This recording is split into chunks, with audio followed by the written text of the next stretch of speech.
Nursery থেকে বেরিয়ে আমরা মাদারসাটে লাঞ্চের জন্য দাঁড়িয়েছিলাম।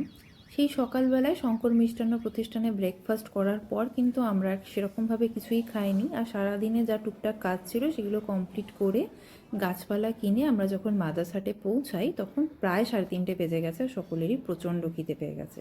মাদারসাটের অ্যাম্বিয়েন্স নিয়ে নতুন করে কিছু বলার নেই, খুবই ভালো, খুবই সুন্দর। এর আগেও এসেছি, তখন আমরা অর্ডার করেছিলাম ভেজ, মানে থালি অর্ডার করেছিলাম, যেগুলোর টেস্ট আমাদের একদমই ভালো লাগেনি। কিন্তু শুভঙ্করের বন্ধুর রিকমেন্ডেশনে এবার আমরা খাবার অর্ডার করেছিলাম, কারণ সে কৃষ্ণনগরে অনেক দিন ধরে থাকে আর মাদারসাটেও প্রচুর খেয়েছে, তাই তার রিকমেন্ডেশনে আমরা কিন্তু খাবার অর্ডার করেছিলাম। এখানে এসে দেখলাম যে রোবট সার্ভ করছে খাবার। এটা সোশ্যাল মিডিয়াতে দেখলেও এবার কিন্তু সচক্ষে দেখলাম। তখন 4টে বেজে গেছে আর আমাদের অর্ডারও দেওয়া হয়ে গেছে। রোবট আমাদের সামনে চলেও এসেছে আমাদের খাবার নিয়ে। আমাদের ফার্স্ট আইটেম মানে স্টার্টার আইটেমে ছিল শিক কাবাব। শিক কাবাবটা এদের ইন হাউসে হয়, তাই মানে চিকেন শিক কাবাবের ভেতরেও কিন্তু প্রচুর ভেজিস ছিল, যেটা আমার খুবই ভালো লেগেছে টেস্ট। তাছাড়াও আমরা যেই জিনিসগুলো অর্ডার করেছিলাম সেটা হলো 2 প্লেট চিকেন বিরিয়ানি, একটা চিংড়ির পোলাও, একটা চিকেনের আইটেম আর একটা মাটনের আইটেম।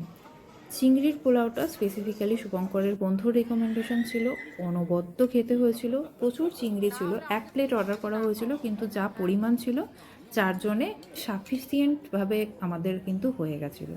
সাথে মাটন নেওয়া হয়েছিল।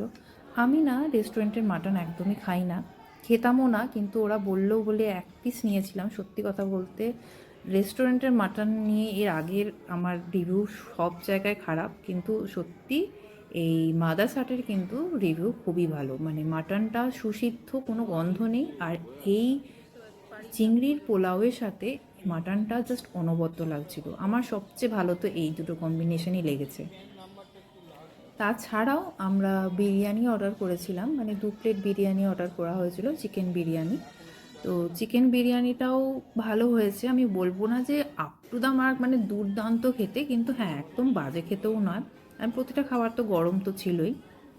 আর আমরা এক্সট্রা আলু নিয়েছিলাম। আর এদের ইন হাউস এই আইসক্রিমটা হাইলি রেকমেন্ডেড, ওখানে গেলে এই আইসক্রিমটা অবশ্যই খাবে। তো আজকের ব্লগটা এখানেই শেষ করলাম।